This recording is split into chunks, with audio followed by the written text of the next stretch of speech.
दोस्तों नमस्कार। मैं हूं पवन चंचल और आप देखना शुरू कर चुके हैं जन जोश न्यूज़। देखिए, आज ही जो है बेलागंज विधानसभा क्षेत्र का बिहार के 4 जो है उपचुनाव हुए थे, रामगढ़, तरारी, बेलागंज, इमामगंज। ये चारों विधानसभा का रिजल्ट आया है और रिजल्ट जो आया है, बड़ा ही दिलचस्प रिजल्ट आया है। ये रिजल्ट देखने के बाद ये ऐसा लग रहा है कि जनता कुछ और चाह रही है और ये पार्टियां कुछ और कर रही है। कहीं परिवारवाद जीत रहा है, तो कहीं परिवारवाद हार रहा है। तो ये परिवारवाद का जो मायने एक मुद्दा जो उठाया जा रहा था, वो परिवारवाद मायने नहीं रख रहा है। ये क्लियर कर दिया है बिहार का विधानसभा का उपचुनाव। तो इस बात को भी समझना होगा। तो यहाँ जो सबसे इम्पोर्टेंट है गया जिला का, और गया जिला का बेलागंज विधानसभा क्षेत्र जो है सबसे इम्पोर्टेंट है और इस इम्पोर्टेंट होने के नाते ये बड़ा हॉट सीट बना हुआ था, जहाँ पे नीतीश कुमार की सीधी नज़र थी, जिस बेलागंज विधानसभा क्षेत्र पे, जहाँ पे लालू प्रसाद यादव का भी सीधा नज़र था। ये बेलागंज विधानसभा क्षेत्र जो है, एक तरह से कहिए तो ए सीधे तौर पे अगर बात कहे तो बेलागंज विधानसभा जो है, अगर सीधे तौर पे बात बोले तो राजद का गढ़ माना जा रहा था। सारी जगह से जब बिहार में आरजेडी हारती थी, तो कुछ एक ऐसी चीजें गढ़ वाली जो सीटें थी वो जीत करके विधानसभा में पहुंचते थे। सुरेंद्र प्रसाद यादव जो है लगातार इस बात को लेकर के जो है, अपने आप को लेकर के जो है, कहीं ना कहीं ये लोहा मनवाते रहे हैं। लेकिन इस बार जो है सुरेंद्र प्रसाद यादव का गढ़ का किला, या कहें मगध सम्राट का किला जो है इस बार ध्वस्त हो गया है। और बड़ा सवाल उत्पन्न हो रहा है कि मगध सम्राट के किला जो है टूटने के पीछे, ध्वस्त होने के पीछे कारण क्या है? ये प्रश्न उठने शुरू हो चुके हैं। और ये प्रश्न इसलिए शुरू हो चुके हैं क्योंकि बेलागंज विधानसभा क्षेत्र को सबसे सेफेस्ट से क्षेत्र माना जाता था, सबसे सेफ विधानसभा क्षेत्र माना जाता था, क्योंकि इस बेलागंज विधानसभा क्षेत्र में जो है कहीं ना कहीं आरजेडी जो है अपनी मजबूती बराबर पेश करते आई है। और इस बार जो है सुरेंद्र प्रसाद यादव के बेटे जो हैं विश्वनाथ यादव, जो है उनको टिकट दिया गया और विश्वनाथ यादव को जो है चुनावी मैदान के अखाड़े में उतारा गया और दूसरी तरफ से मनोरमा देवी को उतारा गया। इस बात को समझिए, दोनों जो है गया जिला के नंबर 1 ताकतवर, बाहुबली, जो कहीं जो कह सकते हैं वो कह सकते हैं आप। लेकिन ये बाहुबली नेताओं में दोनों के दोनों, स्वर्गीय बिंदी यादव तो अब नहीं रहे, वो भी बाहुबली नेता गिने जाते थे, और सुरेंद्र प्रसाद यादव को भी बाहुबली नेता बोला जाता है। अब ऐसी स्थिति में दो बाहुबली परिवार एक विधानसभा क्षेत्र में टकरा गए। जब टकराए तो सवाल उत्पन्न हो रहा है कि इस मनोरमा देवी को या सुरेंद्र यादव को हराया गया, मनोरमा देवी को जिताया गया। ये सवाल है, इस बात को समझिएगा, बड़ा गौर से अगर समझिएगा तो बात समझ में आएगा। एक सवाल ये भी उत्पन्न हो रहा है कि क्या बेलागंज विधानसभा क्षेत्र में जदयू को जिताया गया? एक सवाल ये भी है कि जितनी वोट से लीडिंग हुई है मनोरमा देवी के, अभी तक जो गढ़ था, इस गढ़ में सुरेंद्र प्रसाद यादव को भी लीड नहीं मिल पाया था उतने वोट से। तो ये सवाल कहीं ना कहीं खड़ा कर रहा है, और इस सवाल को अगर गौर से सुनिएगा तो सारी चीजें समझ में आएगा। बाकी जो है इस पर जो है आप शेयर भी करते रहिए, हमारे साथ बने रहिए और कमेंट भी करते रहिए। आपको अगर कोई सवाल पूछनी हो तो उसका भी हम जवाब आपको बखूबी देंगे। तो बात यहाँ पे ये है कि सुरेंद्र प्रसाद यादव जो है, जिस प्रकार से सुरेंद्र प्रसाद यादव का गढ़ टूटा है, तो सुरेंद्र प्रसाद यादव के गढ़ में सेंधमारी का कारण क्या रहा और सेंधमारी टूटने का कारण क्या रहा, और उस सेंधमारी में जो समीकरण जो बिखरा, उस समीकरण के बिखराव का कारण भी क्या रहा, इस बात को भी समझना होगा।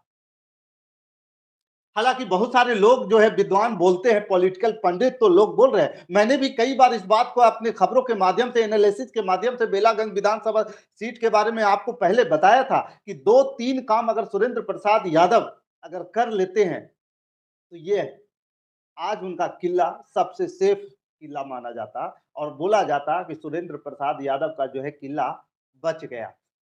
सुरेंद्र प्रसाद यादव मगध सम्राट का जो है किला टूटने के पीछे का कारण क्या है, इसको भी समझने की जरूरत है। तो सबसे पहले मैं इस बात पे आता हूं कि सुरेंद्र प्रसाद यादव को हराया गया और मनोरमा देवी को क्यों जिताया गया, इस बात को गौर कीजिएगा तो समझ में आएगा।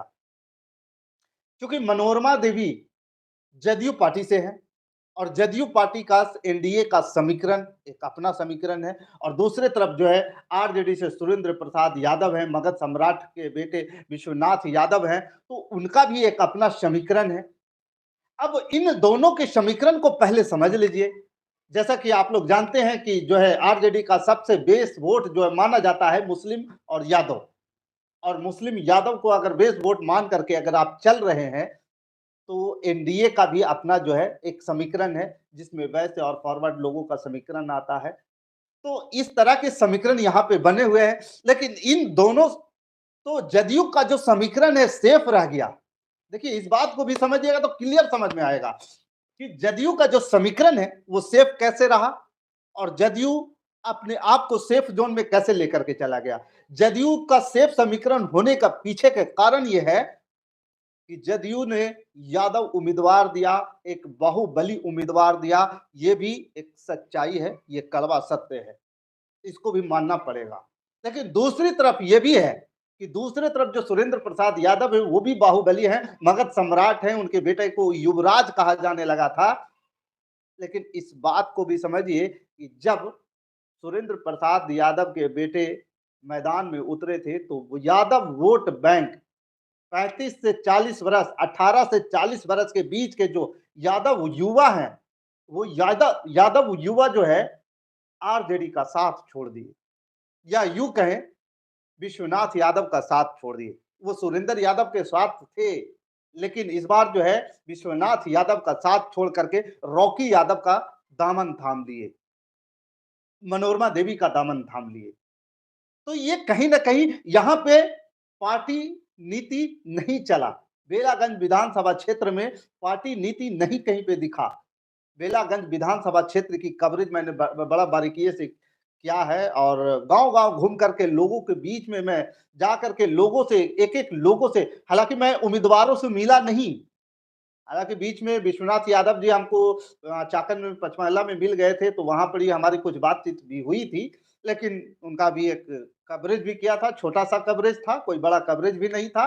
वो जल्दी में थे और साबुद्दीन साहब के बेटे के साथ जो है वो अपना जो है यात्रा पे घूम रहे थे, तो हालांकि वहां पे हमारी कोई विशेष कवरेज हुई नहीं है, लेकिन हमने उम्मीदवारों का कवरेज ना करके मैंने जो है जनता के बीच गया और जनता के बीच जो है वो सारी कवरेज किया और जनता के बीच से वो बातें निकालने का प्रयास किया था। तो मैंने उसी समय आपको एनालिसिस के माध्यम से बताया था कि यहाँ पे स्थितियां जो है विश्वनाथ यादव के लेकर के नाजुक है।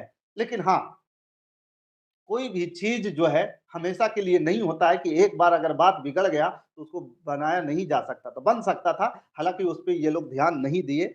लेकिन यादव वोट की बात हम करते हैं, यादव वोट बैंक लोग कह रहे हैं कि 20% 30% तोड़ा, 20% 30% नहीं, यादव वोट बैंक जो है 50% टूटा है।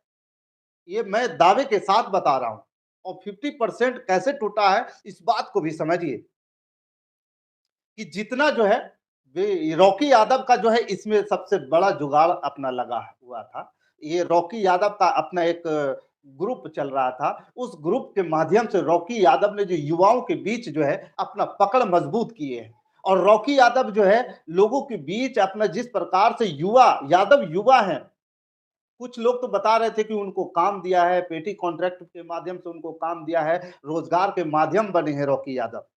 कुछ लोग बता रहे थे कि जब उनका बालू का टेंडर घाटों पे चलता है तो उस माध्यम से भी लोगों को रोजगार देने के काम किए हैं।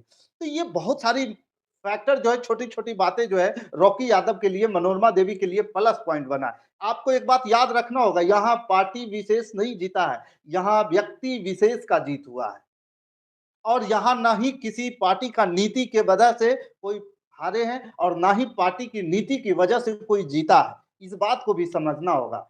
तो इस बात को मैं आपको बारीकी से समझा रहा हूँ, आप बने रहिए हमारे साथ और शेयर भी करते रहिए और कमेंट भी करते रहिए अगर आपके दिमाग में कोई सवाल उत्पन्न होता हो तो। तो सबसे पहले मैं आपको बता दूँ कि मनोरमा देवी जो है 73,334 फाइनल वोट ये है। ये जो आंकड़ा है, ये मनोरमा देवी का फाइनल आंकड़ा है कि 73,334 वोट लाई हैं और 21,391 वोट से वो जीती हैं। और विश्वनाथ कुमार सिंह यानी कि विश्वनाथ यादव जो है 51,943 वोट लाए हैं और 21,391 वोट से वो लूज किए हैं अपनी सीट को। और तीसरा जो हास्यास्पद जो है अमजद का रहा, मोहम्मद अमजद जो है, ये इनका एक बड़ा ब्रांडिंग चल रहा था। प्रशांत किशोर जो है मोहम्मद अमजद को लेकर के बड़ी-बड़ी बातें कर रहे थे कि 17,285 वोट पर ये सिमट करके रह गए। मतलब कि ये इन्होंने जो है सिर्फ अपनी वोट काटने के लिए ये काम कर रहे थे। तो ये कहीं न कहीं ये मायने रखता है इस बात को लेकर के।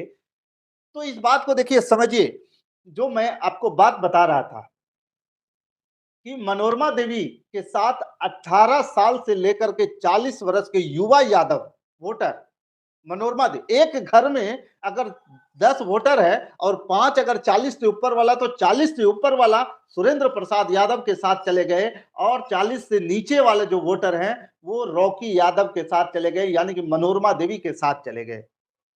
जब मैंने इस बात को भी प्रयास किया था जानने के लिए कि क्या आप लालू के साथ हैं या नीतीश के साथ, तो जहां लालू की बात आई तो ये सारे के सारे यादव वोटर जो है ये बोले कि नहीं, मैं लालू प्रसाद यादव के साथ हूं, लालू यादव की नीतियों की बात को समझता हूं और लालू यादव की बात को भी मैं समझता हूं, उनकी इज्जत करता हूं, कदर करता हूं।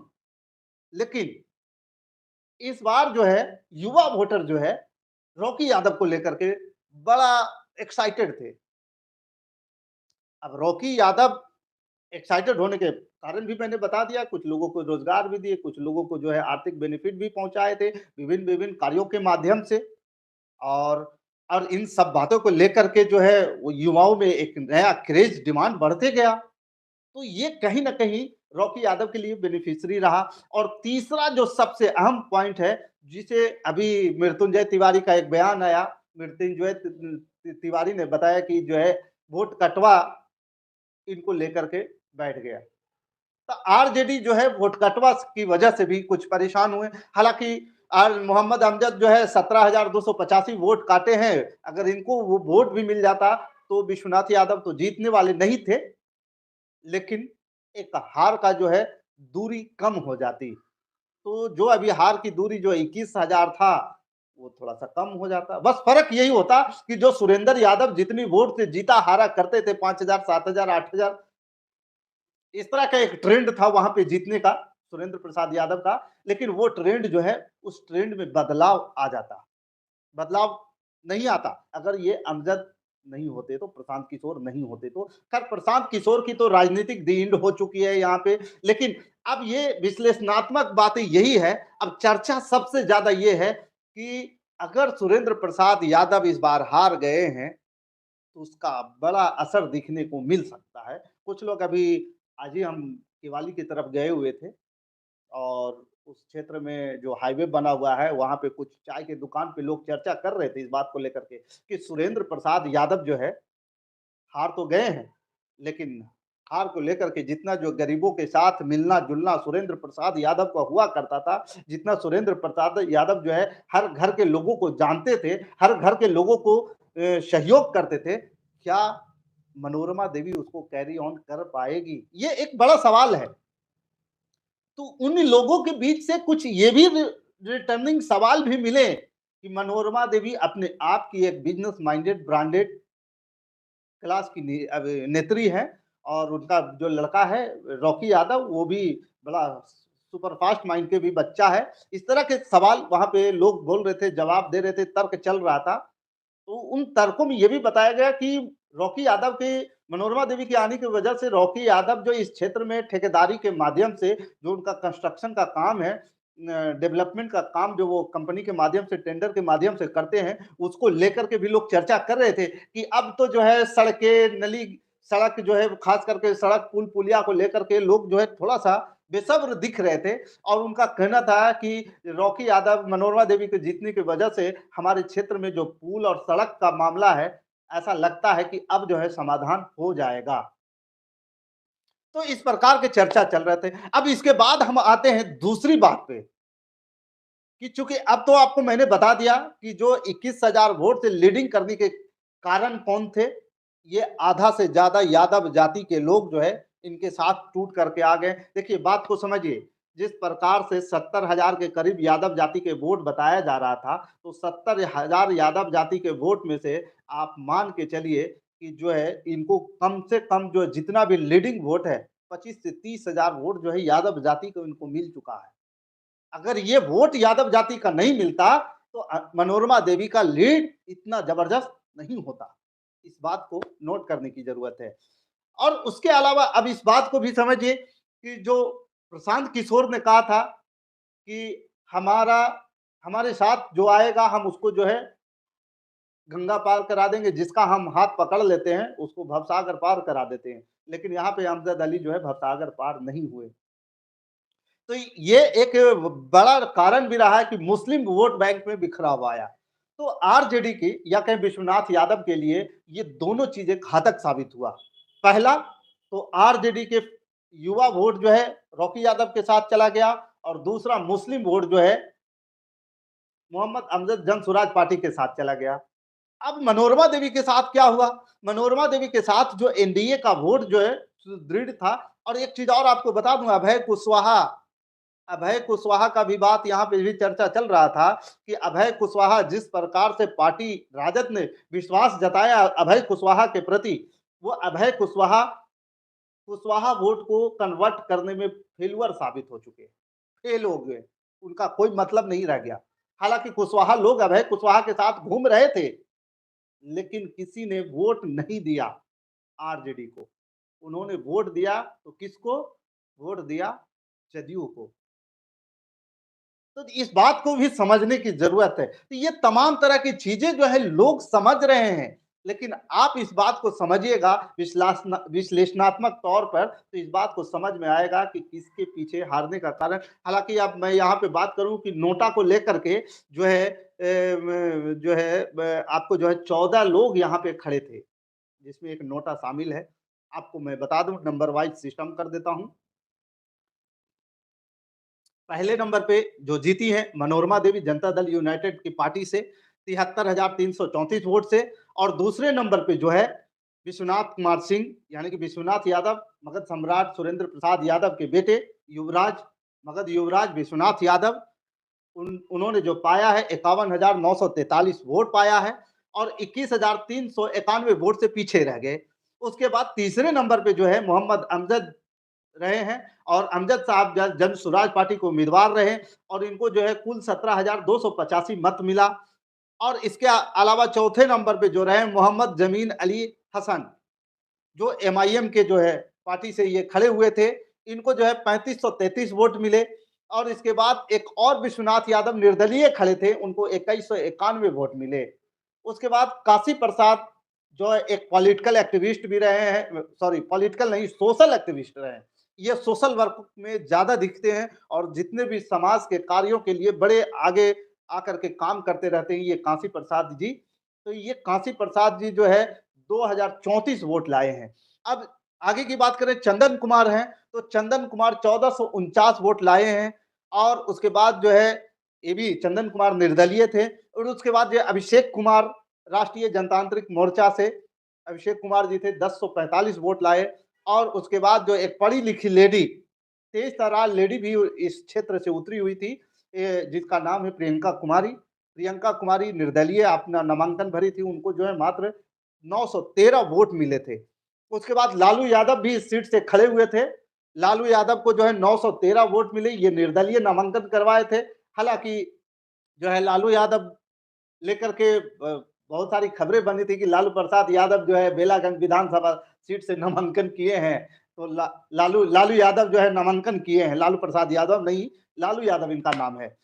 उसके बाद फिर मुन्ना कुमार है। मुन्ना कुमार जो है समाजवादी लोक परिषद से उन्होंने नामांकन किया था, 524 वोट इनको मिला था और उसके बाद तबरेज़ आलम इस सीट से खड़े थे, इनको जो है 436 वोट मिले हैं। ये थे the national road map party of India के उम्मीदवार थे, तबरेज़ आलम जी। तो इनको जो है 436 वोट मिले और तनवीर खान जो हैं, उनको 411 वोट मिले, ये निर्दलीय खड़े थे और मंजय कुमार जो है किसान संघर्ष समिति के उम्मीदवार जो है मंजय कुमार को 319 वोट मिले और उसके बाद अंत में नोटा को जो है 5,819 वोट नोटा को मिला है। ये बड़ा नोट करने वाली बात है भाई साहब।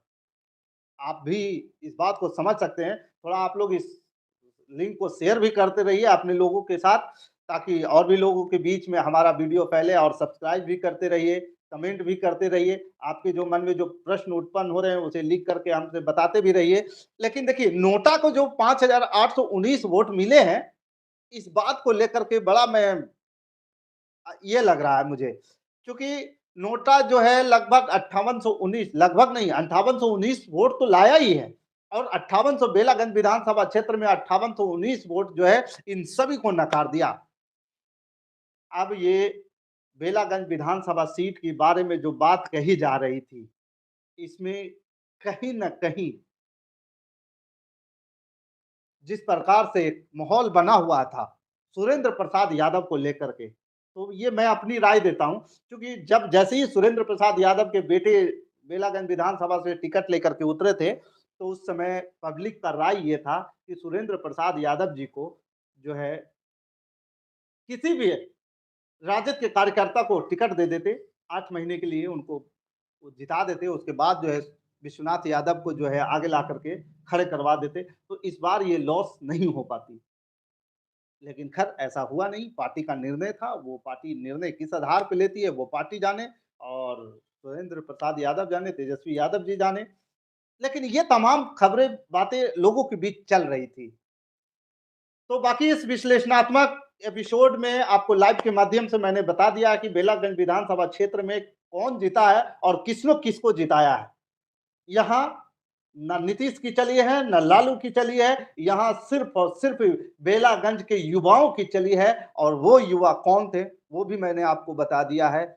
और यहाँ पे किसने किसको तोड़ने की, कमज़ोर करने की साज़िश किया, वो भी मैंने आपको बता दिया है और ये भी मैंने आपको बता दिया कि मनोरमा देवी को अगर अगले बार रिपीट होना है, तो मनोरमा देवी को क्या करना होगा, ये भी आपको बता दिया है। तो इस बात को भी समझिए और हमें कमेंट कर ज़रूर बताते रहिए और इस वीडियो को जितना ज़्यादा से ज़्यादा हो सके आप शेयर करते रहिए।